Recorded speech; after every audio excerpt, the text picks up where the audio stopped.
Hola, ¿qué tal, chicos? Muy buenos días, muy buenas tardes o muy buenas noches, depende a la hora que estés viendo este video. Y como es costumbre, pues ya estamos en esta serie de videos en un nuevo cuatrimestre, ¿verdad? En donde vamos a trabajar la materia de tecnología de la conservación de los alimentos. Y bueno, en esta materia vamos a ver todo lo relacionado a aquellas innovaciones tecnológicas, aquellos adelantos y aquellas nuevos prospectos en los cuales vamos a trabajar la, la tarea principal va a ser precisamente llevar a cabo una conservación adecuada de los alimentos, los cuales pues, vamos a ver algunas características, algunas definiciones y por ende pues unas aplicaciones específicas. Dentro del campo de la nutrición es importante reconocer lo que son las tecnologías de la conservación de los alimentos, ya que muchas de estas de manera casera nos pueden servir para mejorar y prolongar la vida de nuestros alimentos, los cuales pues son de vital importancia. Hasta estas alturas pues ya habrás llevado lo que es bromatología, toxicología de los alimentos, bioquímica estructural, bioquímica metabólica y las tecnologías alimentarias. Por lo cual, esta es una materia que sigue esa línea en donde vamos a ver qué es lo que sucede con los alimentos a través de estas tecnologías de conservación. Y comenzamos con nuestra unidad uno, que viene siendo precisamente la introducción a la conservación de los alimentos, algo muy importante para reconocer e identificar. Comenzando, pues vamos a ver nuestro primer tema, que son los antecedentes de las tecnologías en la conservación de alimentos. Nuestro objetivo específico para este primer tema de la unidad uno, pues nos dice que va a ser conocer los procesos que permitieron consolidar a las actuales tecnologías de la conservación de los alimentos. Como es costumbre, pues todo tiene que empezar desde un origen. Así que vamos a ver cuál es ese origen para nosotros y qué es lo importante que a partir de ese punto, pues han venido nuevas innovaciones, el desarrollo científico ha mejorado y esto propicia a que haya nuevas tecnologías y tecnologías emergentes hablando en cuanto a la conservación. ¿Sí? Pues vamos a ver de lo que es la introducción del primer tema. Y aquí es algo muy importante. La conservación de los alimentos se da desde que el hombre pisa la tierra. Desde que el hombre nace, tiene estabilidad y forma parte del reino vivo, pues necesitamos tener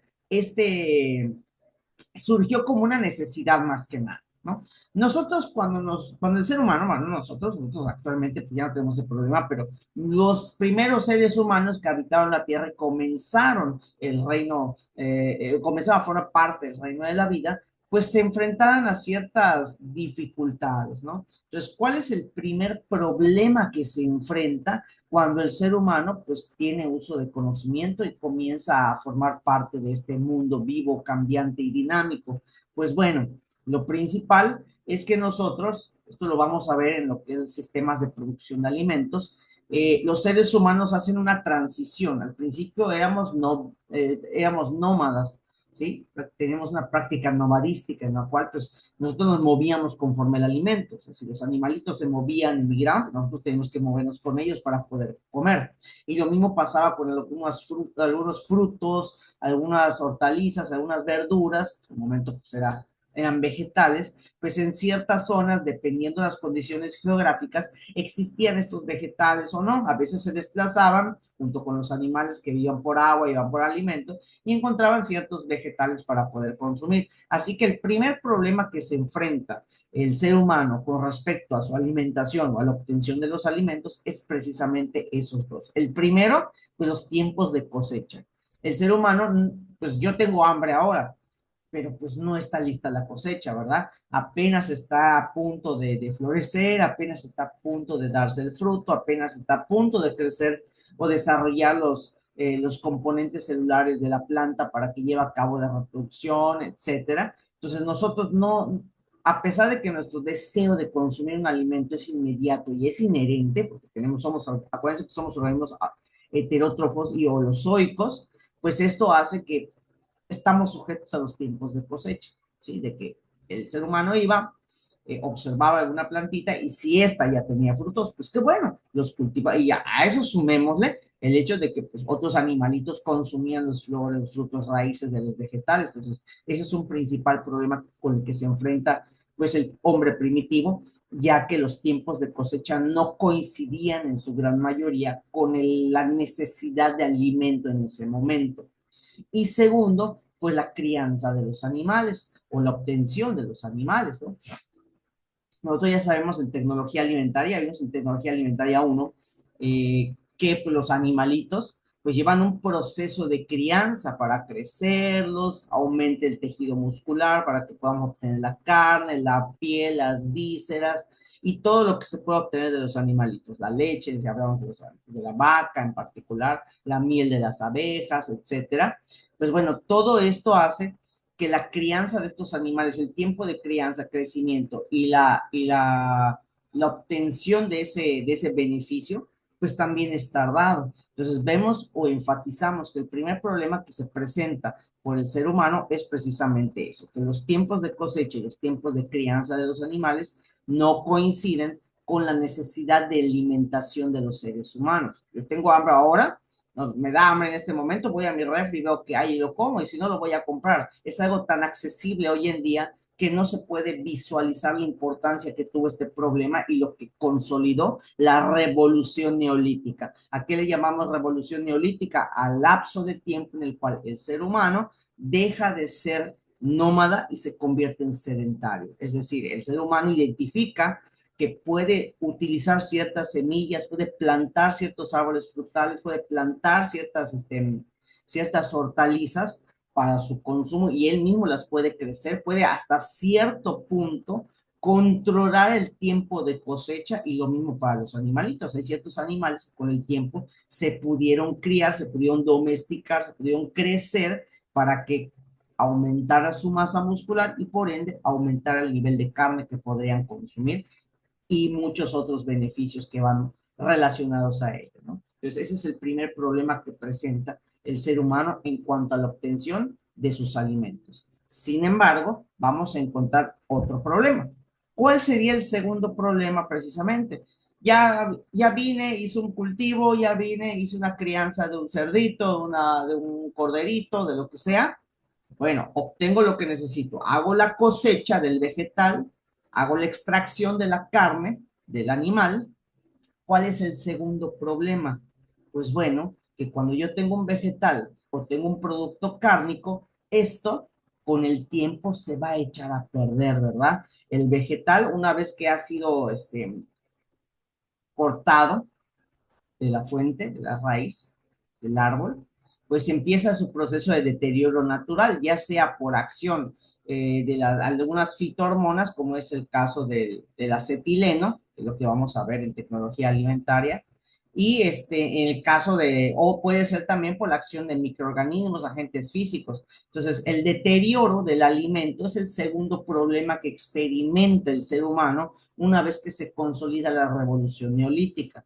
Ok, ya puedo cultivar mis vegetales, ya puedo criar a mis animales para obtener leche, huevo, carne, etcétera, quesos, pero ¿cómo evito que eso que ya produje se eche a perder o cómo garantizo que eso que yo ya coseché o que ya produje se extienda su tiempo de vida lo más que pueda? Entonces ahí viene el segundo problema y aquí es donde entra nuestra materia a trabajar, ¿no? La tecnología en la conservación de los alimentos, una de sus principales funciones es básicamente evitar el deterioro de ese alimento una vez que ya ha sido cosechado o ya ha sido producido, que es lo que ya vimos en tecnologías alimentarias 1 y 2 y que vamos a ver en sistemas de producción de alimentos, ¿ok? Entonces aquí este es el problema en el cual nos vamos a enfatizar y por ende la conservación de alimentos va enfocada en eso.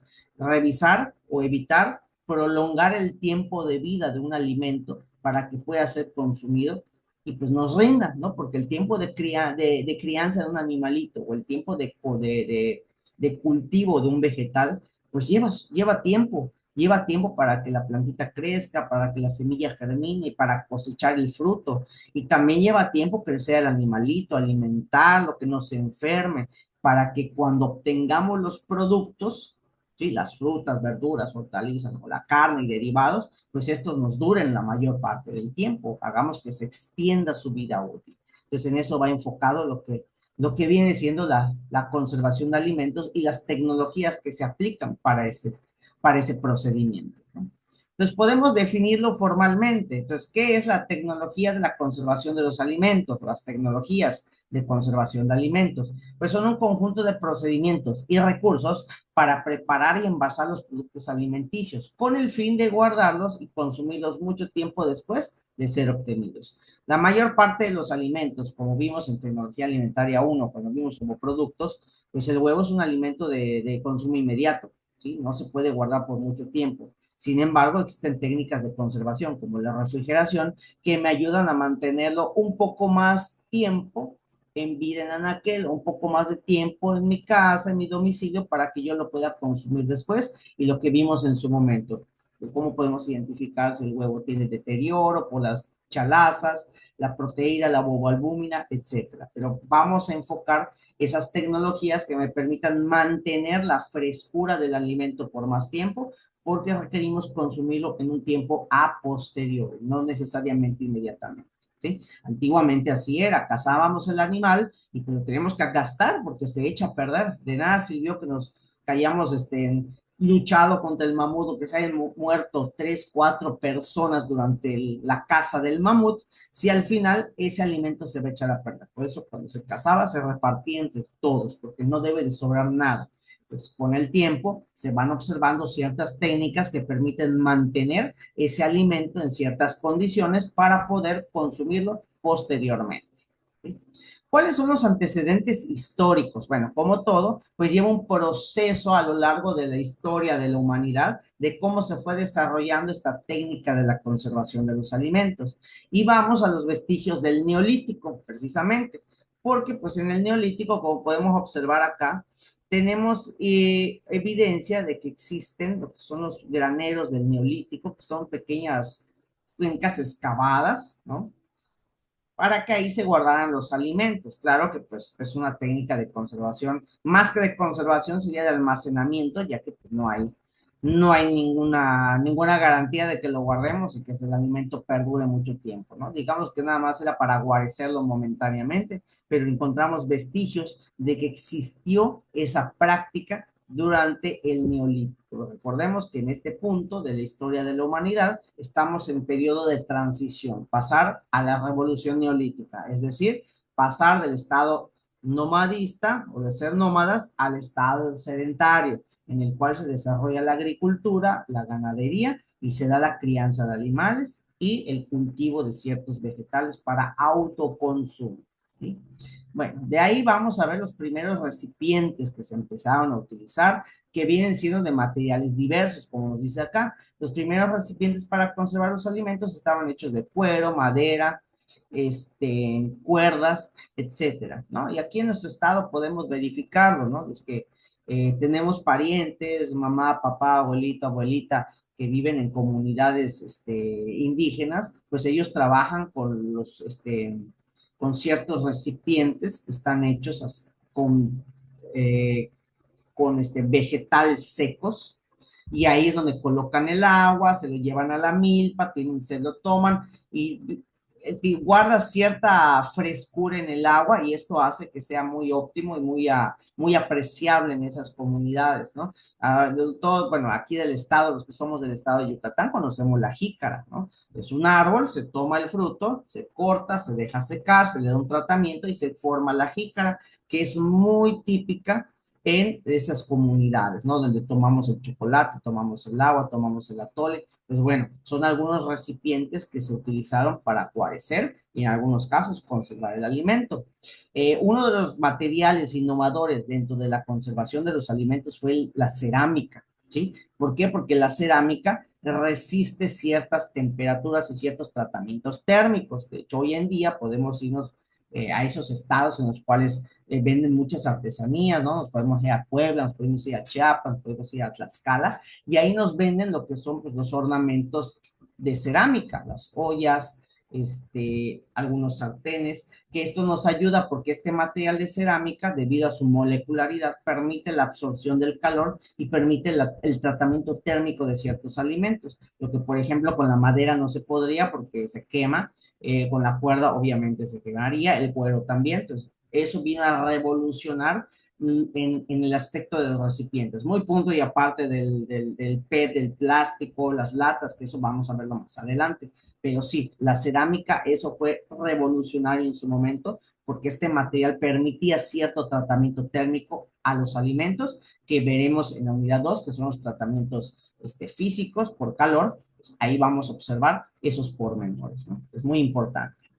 De los antecedentes históricos cabe recalcar porque ciertas culturas participaron para ello, como los egipcios. Las aportaciones de los egipcios fue la salazón y el ahumado, ¿verdad? Cuando ellos cultivaban, bueno, más que cultivar, cosechaban sus animales, obtenían la carne, pues ellos utilizaban el método de salación. O sea, la ponían en sal y la guarecían en lugares húmedos para evitar que hubiese microorganismos. Y esto ya lo sabes de microbiología y parasitología, y lo sabes de microbiología de los alimentos, que en ambientes muy dulces o muy salados se impide el crecimiento microbiano, ya que permite la osmolaridad, altera la osmolaridad del alimento, y esto hace que la bacteria, la célula, pues ¿cómo se llama? Se seque, y de esta forma pierde actividad de agua y prácticamente muere seca la bacteria o el microorganismo potencialmente patógeno en el alimento. Entonces, los egipcios desarrollan el proceso de salación, así como el proceso de ahumado que vimos en tecnología alimentaria. Uno, cuando vimos tecnologías de la carne, empezamos a ver cómo se daba el proceso de la matanza del animalito, y algunas técnicas pues eran el ahumado precisamente, que le imprimía ciertos antimicrobianos, que son los fenoles que están en el humo, que se impregnan en la carne y le brinda esa protección contra el crecimiento de microorganismos. Entonces, los egipcios, pues esas son las aportaciones que dan al desarrollo histórico. De igual manera, vamos a hablar de los griegos, ¿no? Los griegos tienen la aportación de que para ciertos alimentos, sobre todo algunas frutas, utilizaban la cera y la miel de abeja para poder conservarlos por cierto tiempo, ¿ya? Entonces se coloca la cera, colocan la fruta, forma la capa de cera, y que la cera, como es una sustancia lipídica, ¿sí? Así como el triglicérido que vieron en bromatología de los alimentos, que es un éster entre un alcohol, que es el glicerol, y un ácido graso, pues la cera es exactamente lo mismo, es un éster, solamente que el alcohol ya no es el glicerol, es un alcohol de cadena muy larga y un ácido graso. Entonces, al juntarse y formar el grupo químico éster, la molécula en sí, la gran parte de ella, es apolar, y esto evita que ciertos microorganismos, o sobre todo el agua, puede ingresar de manera indiscriminada y alterar las concentraciones de humedad, que a su vez permitiría el desarrollo de ciertos microorganismos que no son adecuados o indicados para el consumo del alimento final. Entonces, esta es una aportación que tiene el pueblo griego, los griegos antiguos, así como la miel de abeja. Colocarlos en miel de abeja a un tipo de almíbar, esto funcionaba para conservar ciertos alimentos, como habíamos comentado, dado que estos alimentos no pueden crecer, o sea, estos microorganismos no pueden crecer en alimentos muy dulces o muy salados, por el mismo proceso del cambio de la osmolaridad en el propio alimento y en la célula bacteriana o microbiológica. Y también vamos a ver a los romanos. Los romanos tienen la aportación principal de estas vasijas llamadas ánforas, que vean que son de cerámica, en donde aquí se colocaba el vino y se terminaba el proceso de fermentación. Esto permitía que el vino pudiese consolidarse. ¿Sí? Recordemos que pues, el vino se obtiene del jugo de la uva. Una vez que se obtiene el jugo de la uva, que es rico en azúcares, pasa un proceso de fermentación, que es lo que vamos a ver como parte de un proceso de conservación, y esta fermentación lo que hace es transformar el azúcar en alcohol, y pues de ahí tenemos la formación del vino, y el alcohol pues es un elemento que no permite crecimiento de microorganismos, salvo que sean bacterias alcohol resistentes, pero ya estaríamos hablando de otro tipo de microorganismos un poco más selectos.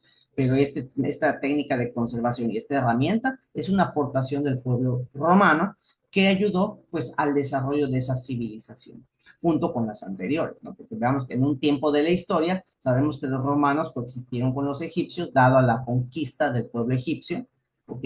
Y pues varias de las aportaciones del pueblo egipcio, que son la salazón y el ahumado, se empezaron a utilizar también en los territorios de Roma, ¿no? Pues ahí vemos cómo se desarrolla esta parte. Bueno, indiscutiblemente, en función de las zonas geográficas, por ejemplo, las zonas cálidas, vamos a encontrar ciertas prácticas de conservación de alimentos, como por ejemplo el secado. El secado de la carne se practica en estas zonas en donde abunda mucho sol y podemos hacer un secado directo. Colocamos directamente al sol para que se deshidrate y de esta manera pierde actividad del agua, que es fundamental para el crecimiento de microorganismos y el alimento que ya queda listo para un consumo posterior independientemente de que sea, ¿no? Entonces ahí tenemos en las zonas cálidas, predomina la técnica de conservación de secado. En zonas frías, templadas, bueno, pues ahí vamos a encontrar el ahumado. No quiere decir que sean las únicas o sean exclusivas, pero son las que mayormente se dan en función de la zona geográfica. Entonces, cuando hablamos de una zona fría, una zona templada, pues ahí vamos a trabajar con el ahumado, ¿ya? Uno, porque el fuego permite dar cierto calor a las personas en los hogares y se utiliza el humo como un elemento de ahumado para que la carne se mantenga en un índice de conservación, un índice de asepsia y además pues se pueda consumir posteriormente. Pues en las zonas frías vamos a observar ese comportamiento o esa técnica en particular. Y en las zonas costeras, cerca de las costas, de las playas, ahí, vamos a encontrar la salazón. ¿Sí? Pues esta técnica, sobre todo en los pescados, cuando se toma el pescado, se filetea, se le coloca sal, se aplica la salazón y ahí queda para su consumo posterior, ¿no? Que esta técnica de conservación se utilizó mucho tiempo, sobre todo también aquí en Mesoamérica, si hablamos del desarrollo de Mesoamérica, cuando llega, se consolida lo que viene siendo el pueblo mexica, pues tenían dominios en las costas, ¿no? Por ahí de Veracruz. Entonces, cuando el emperador mexica quería consumir pescado, el pescado se movía desde Veracruz hasta México Tenochtitlan a través de un sistema de conexiones, de caminos, similares a los caminos que encontramos aquí en la zona maya, como los sacbés. Entonces, ellos se iban, pero un proceso inmediato de conservación es la salación.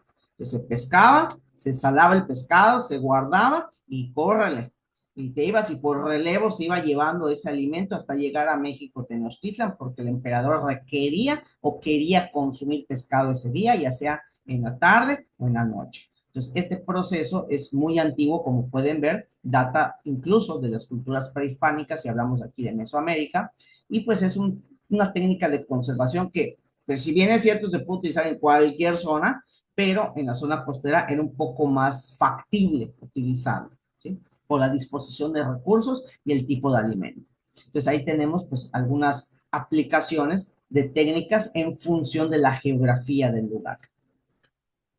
Bueno, vamos a hablar de la aperización. De aquí vamos a hablar un poquito más a detalle cuando pasemos a la unidad 2 de técnicas de conservación por métodos físicos, en donde el calor o el uso de temperaturas ayuda al proceso de conservación. Entonces aquí una persona, realmente un científico, Apper, gana un concurso en el cual pues Napoleón, durante aquellos tiempos, durante las guerras napoleónicas con básicamente toda Europa, eh, el emperador Napoleón solicitó a alguien del pueblo de Francia, ¿no?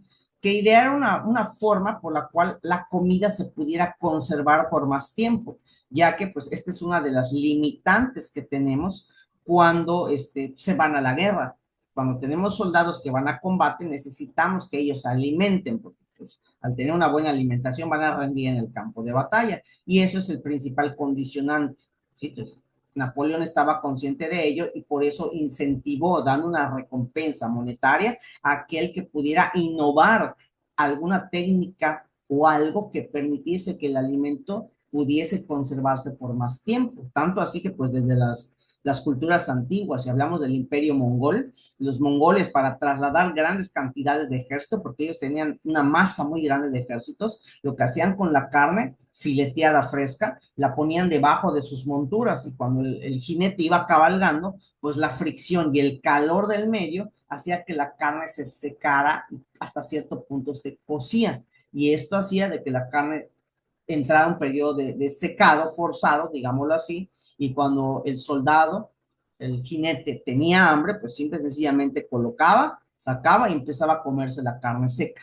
¿sí? Pues, desde ese tiempo ya se venían trabajando esos métodos de conservación, pero obviamente ya en la época napoleónica ya era insuficiente, porque estamos hablando de grandes masas de ejército, de otro tipo de tecnología de combate, ¿ya? Entonces, este señor que es Appert, lo que dijo es que, lo que observó es que si él cocía o calentaba más bien dentro de un recipiente hermético, o sea, hacía efecto de calor, esto ampliaba el tiempo para poder consumir dicho alimento y a ese proceso se le llama aperización, que después, ahorita lo vamos a ver, efectivamente, una vez que se consolida el proceso de aperización, se desarrolla el enlatado. Juntamos la técnica de aperización, que es el calentado del alimento en un recipiente, y si le sumamos el nuevo material de enlatado, esto hizo que el alimento ¿cómo se llama? Se conservara por mucho más tiempo. El enlatado fue revolucionario en esa época porque permitía mover grandes cantidades de alimento. Uno, porque pues este material es más resistente. Si yo lo muevo en vidrio, lo mejor para conservar es el vidrio. Es un material que guarda todas las propiedades organolépticas del alimento, su sabor, color, textura, todo lo guarda el vidrio. El desperfecto es muy quebradizo. ¿Sí? El vidrio, por ser un compuesto iónico, es muy quebradizo. ¿Ok? Entonces, si yo voy a transportar grandes cantidades de alimento, pues que si se mueve, que si pasamos una brecha, que si esto y lo otro se rompen y es un desperdicio.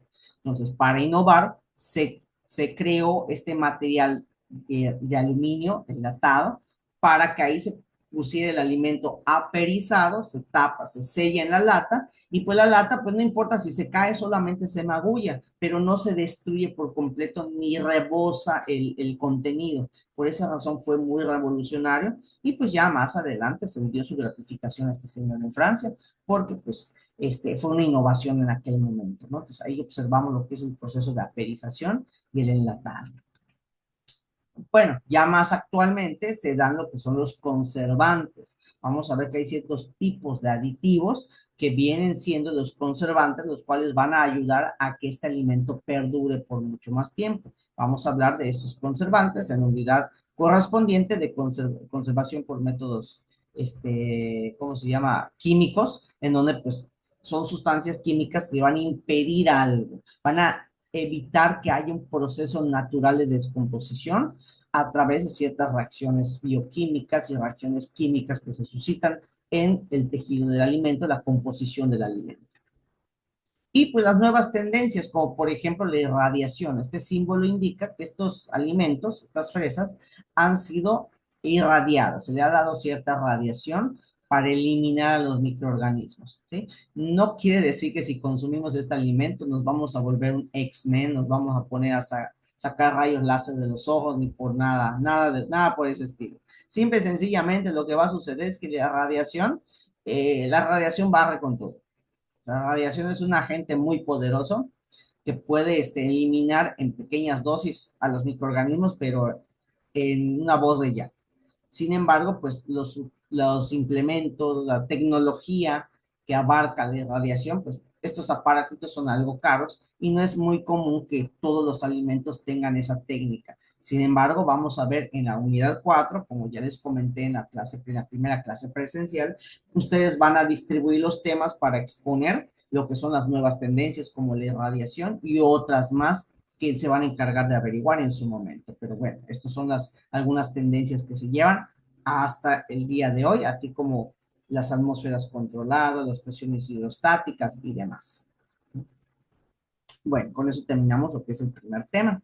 Entramos al segundo tema, que son los mecanismos físicos, bioquímicos y microbiológicos. ¿De qué hablan estos mecanismos físicos, bioquímicos y microbiológicos? Bueno, nuestro objetivo específico en este tema precisamente va a ser identificar las características de los métodos de conservación por los métodos físicos, bioquímicos y microbiológicos. Vamos a ver que estos mecanismos van a ayudarnos de alguna manera a mantener una conservación en el alimento, saber cuáles son sus orígenes y cómo podemos modificarlos hasta cierto punto.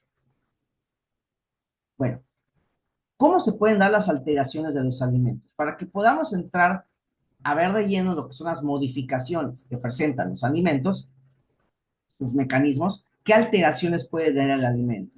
Lo principal es que los alimentos, como esta naranjita que tenemos acá, pues no se nos descomponga. La mayor parte de las acciones sobre los alimentos, las alteraciones se van a deber a microorganismos, pero no son las únicas. Vamos a ver cuáles son esos tipos de alteraciones. Primero, vamos a encontrar agentes físicos que puedan alterar al alimento. Por ejemplo, como las alteraciones mecánicas, ¿sí? Las cuales no afectan las características nativas del alimento. O sea, agarra la naranja y por algo se magulló, se golpeó en el transporte, se golpeó, se cayó, etcétera. En sí no afecta su característica nativa, pero al estar magullada, pues esto ya, pues toda fruta, imaginemos la naranja, su cáscara, evita con sus componentes liposolubles y demás, evita que ciertos microorganismos entren y comiencen a atacar, sobre todo porque esta fruta en particular tiene un gran contenido de agua, su AW es alta, entonces esto propiciaría al crecimiento microbiano. Cuando se magulla y es una entrada por la cual el microorganismo puede accesar, tener ingreso al agua de la fruta y pues obviamente los azúcares y ya tiene las condiciones del medio de cultivo para poder crecer, que es lo que ya vieron en microbiología y parasitología, así como en microbiología de los alimentos. Entonces las agresiones mecánicas deben de cuidarse. Entonces vamos al súper y vemos la fruta, no está golpeada, no la quiero. Pues por lo mismo, ¿no? Donde está golpeada se ve así como que moradita y es porque pues ya existe una invasión microbiológica probablemente. Temperatura, bueno, acelera el proceso de descomposición. Si tenemos un alimento a altas temperaturas, pues esto inevitablemente aumenta drásticamente la descomposición. Todo alimento, siempre se los he comentado, todo alimento que contenga tomate, lo me estés vendiendo a la intemperie, cuidado, cuando hay mucho calor, el tomate se aceda muy rápido, dado su gran cantidad de agua, y si consumes ese alimento ya con el tomate acedo, al rato vas a tener una tremenda infección gastrointestinal, porque ya es susceptible a daño microbiológico, es inmediato. Entonces, las altas temperaturas aceleran el proceso de descomposición indudablemente. ¿Sí? La humedad, esto está relacionado con la AW, o sea, la actividad del agua. Indudablemente, ya vimos que un microorganismo debe tener ciertos rangos, parámetros de AW, que es lo que ya saben de bromatología de los alimentos, cuando vieron bromatología del agua, y ahí, pues, tenemos ahí también el video que explica, hasta metes a la parte de bromatología que tengo en el canal. Puedes ver bromatología de agua y recordar este parámetro de AW, en la cual pues explica que tenemos ciertos rangos en los cuales hay microorganismos como bacterias, mohos, levaduras, que van a actuar de una manera más específica a ciertos valores de AW, dependiendo del microorganismo. Pero sí, la humedad es un factor importante para alterar la composición del alimento. El aire. Cuando hablo de aire, hablo de la presencia de oxígeno, ya que hay ciertos microorganismos que pueden trabajar con oxígeno y hay otros que no pueden trabajar con oxígeno. Entonces, aquellos microorganismos que no pueden trabajar con oxígeno, que son los anaerobios estrictos, pues lo que hago, una técnica innovadora de conservación de alimentos, una atmósfera controlada en la cual pues, colocamos oxígeno, inyectamos oxígeno para que ese microorganismo potencialmente dañino, pues no crezca, no se desarrolle y de esta forma se garantice la asepsia del alimento. Y la luz. La luz va a degradar ciertos nutrientes y ciertos componentes, sobre todo aquellos de origen vegetal. Recordemos que el tejido vegetal está especializado en la fotosíntesis y tiene un tejido particular que es el parénquima clorofiliano que permite la absorción de la energía lumínica a través de sus pigmentos antena, pigmentos secundarios, transferir y hacer todo su metabolismo de fotosíntesis. ¿Sí? Entonces, la luz es un agente que puede degradar ciertos componentes, sobre todo en vegetales, lo que son aceites vegetales. Igualmente, en bromatología de los alimentos, cuando viste bromatología de los lípidos, hay aceites de origen vegetal, los cuales se guardan, como el aceite de oliva, en un frasco de vidrio para mantener sus propiedades organolépticas, pero este frasco de vidrio trata de ser verde o opaco, no tanto por la estética del aceite de oliva, sino porque al ser opaco evita que la luz reaccione químicamente y altere la composición química de este alimento. Entonces, la gran mayoría de los alimentos de origen vegetal tienen ese inconveniente. Por eso cuando nos los venden en paquetitos cerrados o en bases de cristal, pero opacos o con algún color, no translúcidos, porque esto permitiría el paso de la luz a través por la refracción de la luz y pues alteraría la composición del alimento. Entonces, a esto les vamos a llamar agentes físicos. ¿Sí? También vamos a encontrar los agentes químicos, como por ejemplo el pardeamiento, que son las reacciones de Maillard, que de igual manera en bromatología de los alimentos, lo que es la parte de bromatología de los carbohidratos, explicamos el proceso de reacción de Maillard, el oscurecimiento no enzimático, y pues estos toman un papel o juegan un papel muy importante para la apreciación y la alteración del alimento, que algunos son beneficiosos, como por ejemplo en la panadería y confitería, y algunos no. Y también vamos a ver el ranciamiento, es decir, la oxidación lipídica, que esta se lleva a cabo en las grasas o lípidos. De igual manera, pues tenemos los agentes biológicos o microbiológicos, que serían pues, las enzimas, que estas pues llevan a cabo reacciones como el oscurecimiento enzimático, a diferencia de la reacción de Maillard, que es no enzimático porque no hay intervención de enzimas, únicamente es calor. El oscurecimiento enzimático se da porque cuando, por ejemplo, la frutita, imaginemos la naranja, la golpeamos, las enzimas están en compartimentos dentro del tejido vegetal. Cuando es golpeada, ese compartimento se rompe. Imagínate que es una vesícula, se rompe y esto libera las enzimas y les da la orden para que comiencen el proceso de oscurecimiento.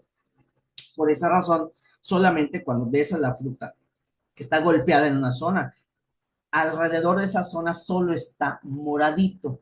¿Por qué? Porque en esa zona, cuando se golpeó, destruyó los compartimentos donde estaban las enzimas. Estas enzimas se liberan y comienzan el oscurecimiento, pero solo en esa zona que ha sido golpeada. El resto de la fruta todavía no ha sido afectada.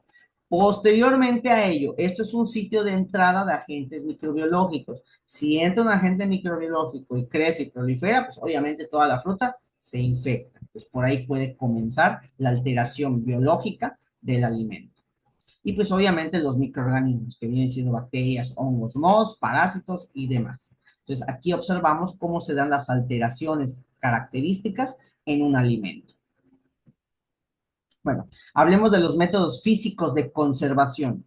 Bueno, los métodos físicos de conservación son aquellos que se basan en la aplicación de condiciones físicas que inhiben o detienen el crecimiento de microorganismos y la actividad enzimática, prolongando así la vida útil de los productos alimenticios.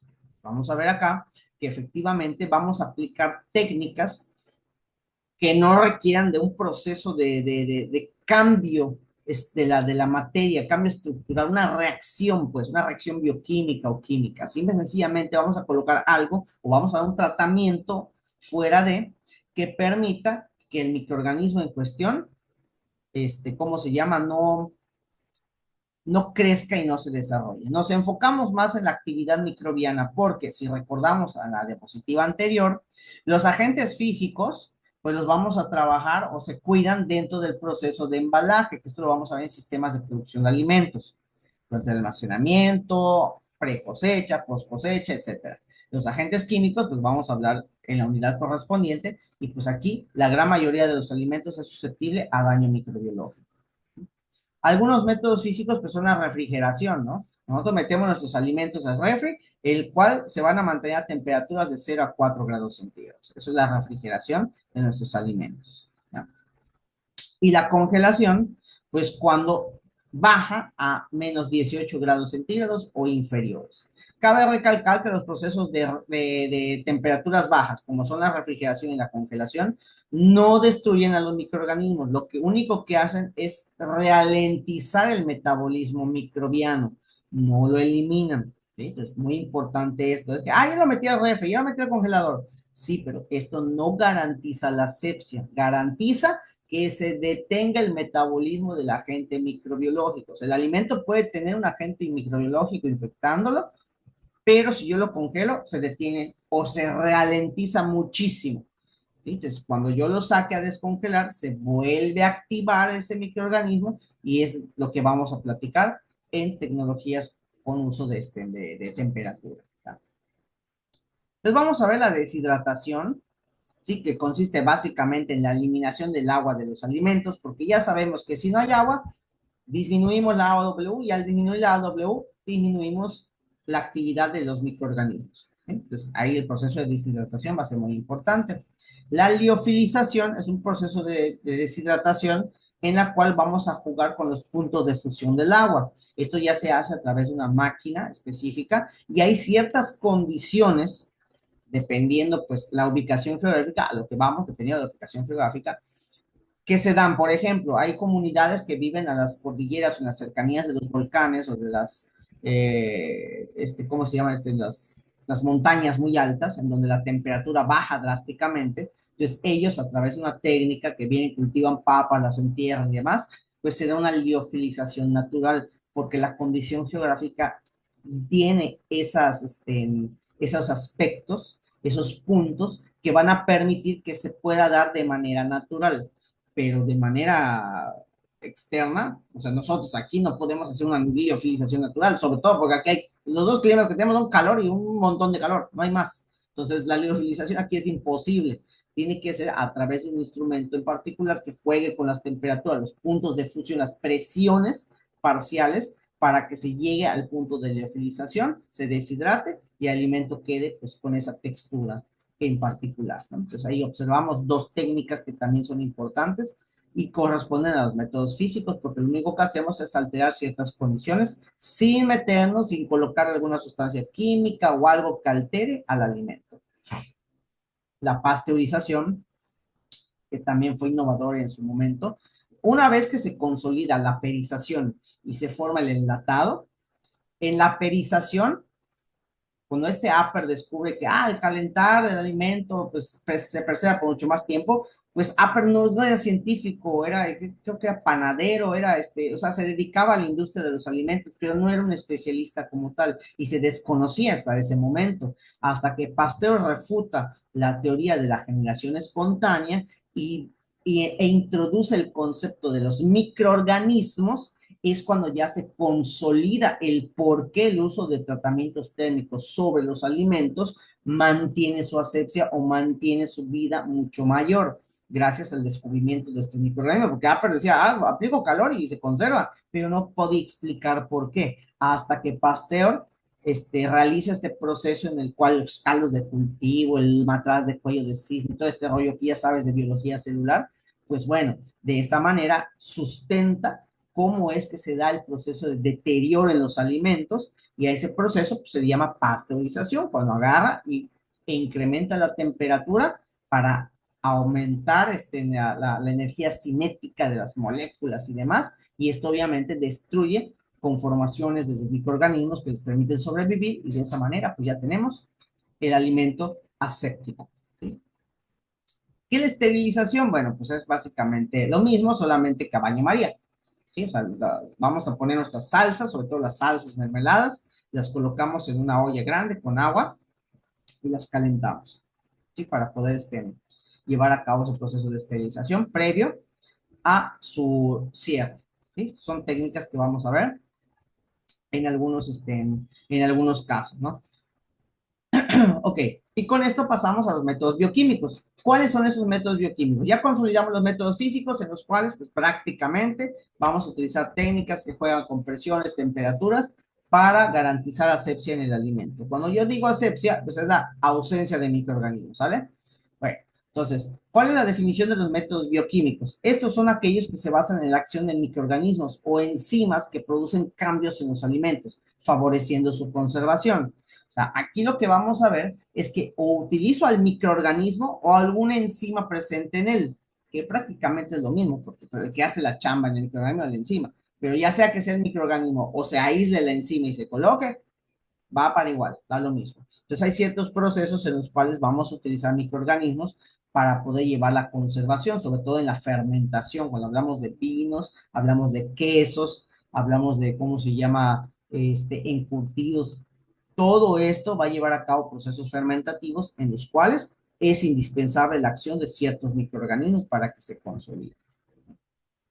Ok, algunos métodos bioquímicos, pues la fermentación láctica, es decir, la fermentación que producen bacterias ácido lácticas como los lactobacillus, en las cuales su producto fermentativo es el lactato, el cual es un ácido de naturaleza química y al ser ácido pues evita el crecimiento de microorganismos, ¿sí? Como por ejemplo vemos en la imagen la formación de una col fermentada, pues ahí vamos a observar cómo se aplican estos microorganismos para llegar a ese proceso. De hecho, lo vimos en tecnología alimentaria uno cuando vimos carne.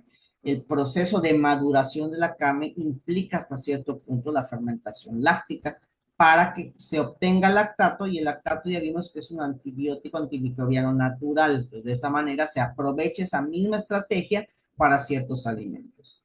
También vamos a encontrar la fermentación alcohólica, que se da en la elaboración de vinos, etcétera, licores, ¿no? Donde el jugo de la fruta, ¿sí? Con el simple jugo, tapándolo, dejándolo a oscuras, propiciando la fermentación de ciertos microorganismos, como vemos acá, la Saccharomyces cerevisiae. Entonces, este microorganismo lo que hace, pues, la producción de ciertos cervezas, vinos, licores, ¿no? En particular. Y ahí vamos a observar cómo el proceso de transformación pasa de ser un jugo rico en azúcar a alcohol, en donde se da este proceso en el cual el azúcar disminuye su concentración y aumenta la concentración de alcohol. Y es como a partir, por ejemplo, de un jugo de uva, puedo obtener un vino.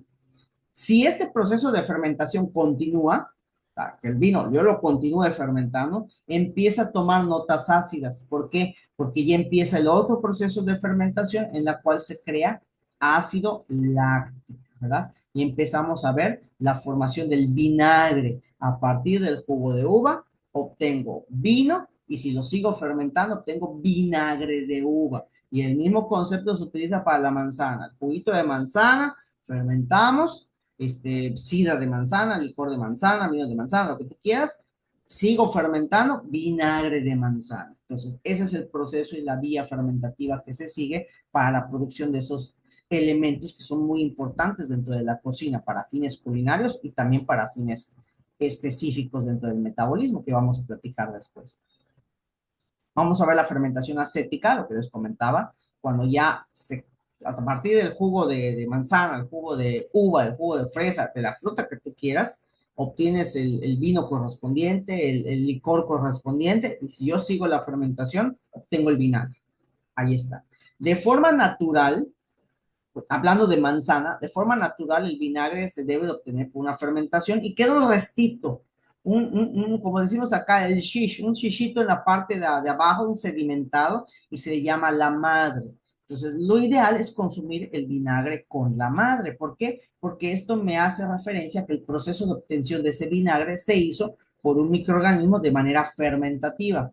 Los vinagres que venden de manera comercial, que son prácticamente translúcidos, el vinagre de manzana que tú ves que está clarito, limpio, pues ese se hizo a través de un proceso industrial, a partir de una destilación, un proceso que no conlleva necesariamente una fermentación, y pues entre lo que está industrializado y lo que es natural, pues obviamente se prefiere el vinagre con la madre, porque se ha hecho de un proceso, a partir de un proceso fermentativo natural, que puede ayudar a controlar la microbiota y ayuda a reponer la acidez del estómago, sobre todo cuando nuestros pacientitos han consumido, han tomado algunos medicamentos para la gastritis, la esofagitis, estos medicamentos cuya acción es neutralizar el ácido del estómago. Pues al neutralizar el ácido del estómago, esto implica que no vas a poder digerir correctamente los alimentos, porque el ácido clorhídrico que se genera permite desdoblar la proteína para que las enzimas puedan romper de una manera más fácil. Vas a tener problemas en la digestión. Entonces, para reponerlo, lo recomendable es con tu vasito de agua. El vinagre es fuerte, es fuerte. Entonces, en un vasito con agua, échale mucho hielo, échale un poquito de limón, 2 cucharitas de vinagre de manzana, y va para adentro, como si fuese un caballito de tequila. Esto te va a ayudar, además de que es un antibiótico natural, un antimicrobiológico, te puede ayudar para los problemas del mal aliento, te va a ayudar para reponer la acidez del estómago, y de esta manera gradualmente vayas reponiendo esa capacidad degradativa para que la absorción y la degradación de proteínas que se hacen en el estómago a nivel fisiológico, sabes, de fisiología y de nutrición, que todas las proteínas se degradan a nivel estomacal. Entonces, al no tener suficiente ácido, la degradación de la proteína se hace más lenta y te sientes más empanzonado. Pues con esto, gradualmente, vas a ver cómo se reactiva el metabolismo, y esto hace que la proteína pues, se pueda desdoblar y puedas absorberlo más rápido, ¿no? Entonces, es una técnica que se utiliza para remediar ¿cómo se llama? Esas secuelas hasta cierto punto, ¿no? De consumir estos estos fármacos, perdón, que limitan la acción del ácido clorhídrico, los antiácidos. Bueno, la charcutería, pues viene siendo la elaboración de lo que son los embutidos, las salchichas y demás. Entonces se combina lo que viene siendo los procesos de salazón con los de fermentación, que pues en su momento lo vimos en tecnología alimentaria uno cuando vimos embutidos, salchichas y demás. Pues bueno, también se va a utilizar ese tipo de bacterias para mejorar o realzar ciertos sabores, lo que es ¿cómo se llama? Los embutidos en general. Vamos a encontrar igual la fermentación butírica. ¿No? La fermentación butírica se hace a través de bacterias del género Clostridium que fermentan a los carbohidratos presentes en alimentos, produciendo ácido butírico, que este ácido, pues es como recordarás de bromatología de los alimentos, bromatología de los lípidos específicamente, el ácido butírico también está presente en la mantequilla, ¿no? Entonces, este ácido es un ácido que le da cierta textura, cierta sensación específica a un grupo de alimentos, como por ejemplo podemos ver acá algunos yogures utilizan ácido butírico, las mantequillas utilizan ácido butírico, entonces para eso nos sirve la obtención y se puede hacer a través de un proceso fermentativo. Y las enzimas naturales que están presentes en algunos alimentos, como la papaína. La papaína es una enzima proteolítica la cual ayuda a la destrucción de proteínas en el estómago, así como la bromelina que está presente en la piña, sobre todo en el centro de la piña. Cuando tú cortas una rodaja de piña y te comes la frutita, lo que está en el centro es rico en bromelina. Entonces, consúmelo, máscalo como si fuese chicle, porque ahí vas a absorber gran parte de la bromelina, la cual tiene una función muy parecida a la papaína, o sea, degradar proteínas. Algunas de estas enzimas se extraen y se utilizan para el ablandamiento de carnes, ya que, pues, como su nombre lo indica, la proteína, al ser proteolítica, ayuda a desdoblar las fibras y esto hace que la carne quede más suavecita. O hasta cierto punto, si nosotros consumimos algún alimento, abundante proteína animal, pues lo ideal, dentro de lo que cabe, pues tener ahí un post aperitivo, pues cómete un poquito de piña, un poquito de papaya, porque esto va a permitir que las enzimas pertenecientes a estas frutas te ayuden a la digestión de la carne. Pues no quiere decir que te vas a comer un filete y te vas a comer una piña entera o te vas a comer una papaya tú solo, o sea, no, simple sencillamente es que puede coayudar, puede ayudarte a este proceso e incluso cuando tú combinas la carne, imagínate un pedazo de carne que estás sofriendo y haces una mermelada sí, una mermelada, una pequeña melacita de papaya o de piña, la combinas con la carne y es un buen complemento. Realza el sabor de la carne, le da un poco de dulzor, ayuda a sellarla y además te va a brindar ciertas proteínas que van a ayudar a la degradación de la proteína carne. ¿No? Pues son algunos ejemplos que tenemos en la aplicación natural que van a ver más adelante en la otra materia, que llevan cocina dietética o algo así. No recuerdo ahorita el nombre de la materia, pero tiene mucha relación con la conservación de alimentos. Pues ahí observamos cómo se puede implementar. ¿Sí? Bueno, y de aquí pasamos a los métodos microbiológicos. Los métodos microbiológicos son aquellos que utilizan microorganismos beneficiosos para inhibir el crecimiento de los microorganismos potencialmente patógenos o deteriorantes. ¿Sí? En este punto podemos ver que los métodos microbiológicos se pueden combinarse con los bioquímicos, ¿ya? Los métodos bioquímicos y los microbiológicos son muy parecidos porque al final del día es lo mismo, o sea, el microorganismo tiene enzimas que trabajan. ¿Sí? Entonces, vamos a observar cómo aquí hay mucha similitud entre uno y otro para trabajar con esos. El tip o lo importante aquí es mencionar que cuando yo en el examen pregunte por un método bioquímico, voy a hacer referencia al proceso bioquímico o en su defecto a la enzima que lleva a cabo el proceso bioquímico. ¿Sí? En cambio, en el método microbiológico me voy a enfocar más en qué microorganismo lo hace. ¿Sí? Entonces vamos a verlo por acá. Algunos, pues la fermentación por Mohs, se da un proceso fermentativo por el hongo Penicillium. O sea, cuando yo me haga referencia únicamente al microorganismo en particular, pues será un método microbiológico para que lo podamos distinguir del bioquímico, porque vean que el bioquímico también usa los microorganismos. pero para fines de evaluación en el examen del primer parcial, cuando yo haga referencia exclusivamente al microorganismo, será un método microbiológico, ¿sí? Va a permitir un proceso, como por ejemplo ahorita, la fermentación por mol de los quesos, el queso azul, etcétera. Pues bueno, y eso ya lo puedo considerar como un método microbiológico, porque el maestro está haciendo referencia únicamente al microorganismo, puede ser al moho, puede ser a lo que sea, ¿sí? Ahora, cuando yo hablo del proceso como tal, que viene siendo, no sé, en este alimento se produce la fermentación por acción de la enzima tal, en la cual el azúcar, bla, bla, bla. Bueno, pues ahí ya me estoy refiriendo al método bioquímico. No estoy nombrando el microorganismo. Si acaso nombraré la enzima, pero en lo que estoy haciendo énfasis será en el proceso bioquímico de transformación. Entonces, esto quiero que quede muy claro para que al momento del examen, oiga, maestro, ¿qué puede ser los dos? Sí, pero con esta aclaración ya debes de saber que cuando hago referencia al microorganismo como tal, será un método microbiológico. Pero si yo me enfoco al proceso bioquímico que está asociado a la conservación del alimento o en la enzima, vamos a trabajarlo con un método bioquímico. ¿Sí? Pues aquí tenemos un ejemplo de un método microbiológico por acción de los mohos. Producción de probióticos, pues aquí vemos los lactobacillus y los bifidobacterium, pues estos son los que llevan a cabo la producción de ciertos probióticos para ciertos alimentos, ¿no? Entonces, no, lo mismo, estoy haciendo notar que vamos a trabajar únicamente o haciendo referencia únicamente al microorganismo en este punto. ¿Sí? Muy bien. Bueno, con esto ya tendríamos la primera parte de los temas uno y 2 de nuestra serie de videos correspondiente a la unidad uno, ¿sí? Pasamos a lo que viene siendo el tema 3, que pues ya lo tomaríamos en un próximo video, ¿sí? Entonces, el próximo video vamos a continuar a partir del tema 3 en adelante, en donde veríamos el concepto de vida útil en aquel y demás. Con esto terminamos la sesión del día de hoy. Esperen el próximo video y estamos al pendiente. Cualquier duda en cuestión de lo que ya hemos visto, lo repasaríamos en nuestra clase presencial de los días sábados y cualquier detalle, estamos al pendiente. Hasta luego, chicos. Nos vemos. Chao.